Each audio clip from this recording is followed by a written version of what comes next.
Welcome, ladies and gents, to a very mini episode of JBT. I have a better Nick with me. I have Nick Bam Boylan. He's going to be going through the Celtics and Heat game. Nick, what happened in this insane game of basketball? Well, we had to start the Eastern Conference Finals with a bang, or should I say more appropriately with a bam, because, really, I think the play that everybody's talking about to finish the game and really finish off what a fantastic result for Miami was that immense block from Bam Adebayo that really sort of got everybody talking before the result later in the night.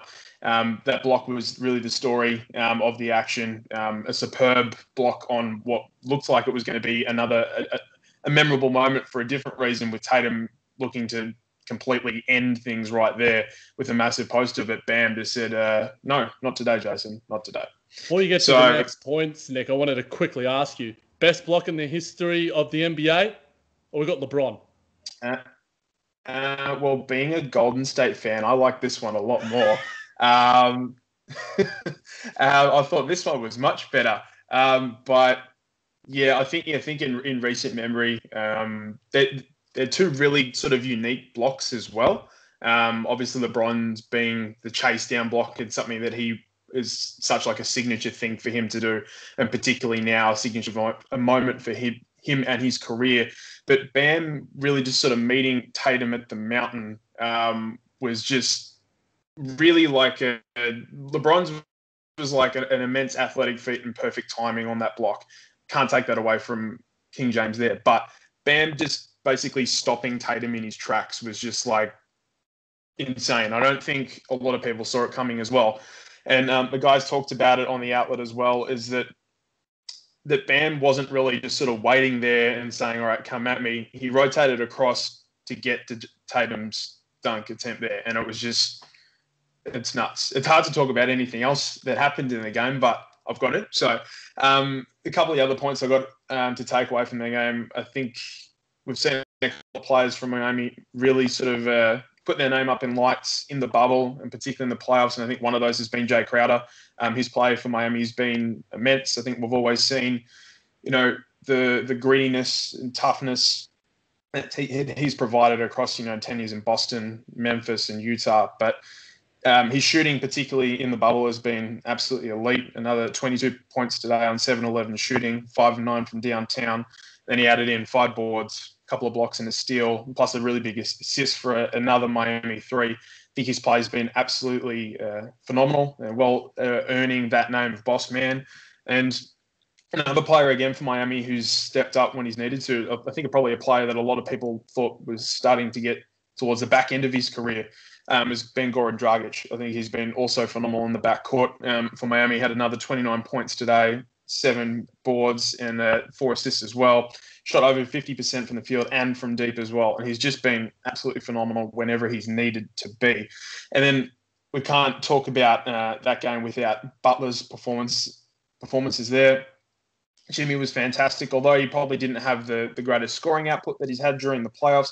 He hit the key shots when he needed to, including that massive corner 3 towards the end of the game, and then the tough and one layup in overtime to punctuate the result. He was fantastic when he needed to be, and I think probably the thing I'm taking away from Miami's performances so far is that they've just been fantastic as a team. Everyone's stepping up when they need to. Tyler Hero was great without shooting the ball well tonight. Was 1 assist away from a triple-double, and all their players are stepping up on any given night. And I think that's been really fantastic for Miami.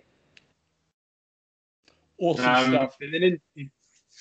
I guess from the flip side, in terms of Boston, Jack, what did you see from them? What do they need to improve to try to get a game back in the ledger? I guess to sort of put it simply, Nick, is that Kemba needs to step up a little bit more. We know that Marcus Smart is going to continue to be a little bit streaky and have that confidence and provide the defensive acumen that he does. Jason Tatum, the late game decision from him in terms of the last shot that he took was a bit questionable. Jaylen Brown is going to continue to provide, 20 or so points and great defense at the end of the floor. And, I guess the return of Gordon Hayward is something that we'll be watching for, and that will certainly add some value to the depth, because we know that the top-end talent of Boston is quality. It's that sort of 6 to 8. It was 6 or 7 where it sort of gets found out. But we'll be definitely recapping Game 2 in the coming days. I guess it's time, Nick, that I get to the Denver and Clippers game in maybe one of the upsets, not of the season, but maybe in league history. Coming back from 3-1, not only once, but twice in the same postseason from the Denver Nuggets. Absolutely insane performance from them, especially that second half where they outscored the Los Angeles Clippers 50-33. An absolutely insane performance. There are so many takeaways from this. I could spend 18 minutes, 20 minutes speaking verbatim by myself. But what I will say is Doc Rivers, now one of the only coaches to have 8 Game 7 losses in history. No other coaches had more than 5. 3 times losing after being up 3-1 in the postseason. First team to do that. When it's absolutely crazy. I can't fathom it in a lot of ways. What I will say, generally speaking, besides Doc, whose coaching was questionable at times in terms of the rotations with Montrezl Harrell, I guess that big man rotation, Reggie Jackson getting any minutes was an absolute disgrace.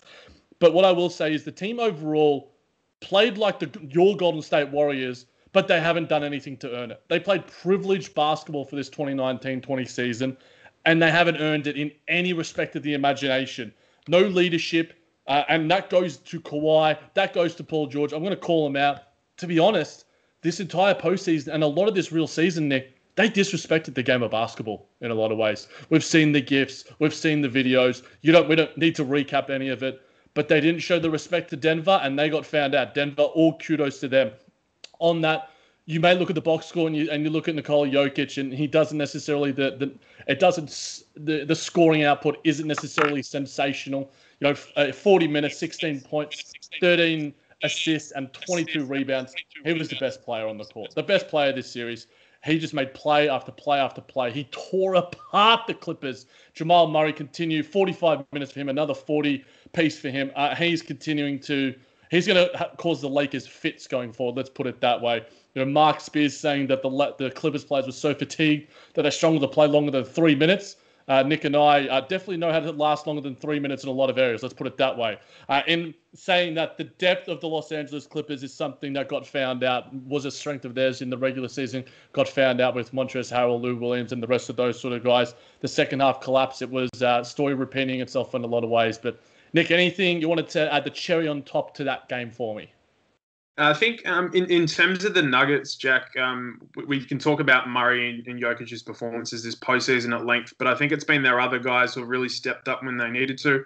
We've seen the performances of guys like Jeremy Grant, Michael Porter Jr., Gary Harris coming back as well at the back end of that Utah series, how much that can affect things for the Nuggets. And it happened again today. Harris had 14 points on 6 of 11 shooting. Millsap was really good. I thought he only had 6 points and a few boards, but his veteran presence in hitting buckets when he needed to was really key.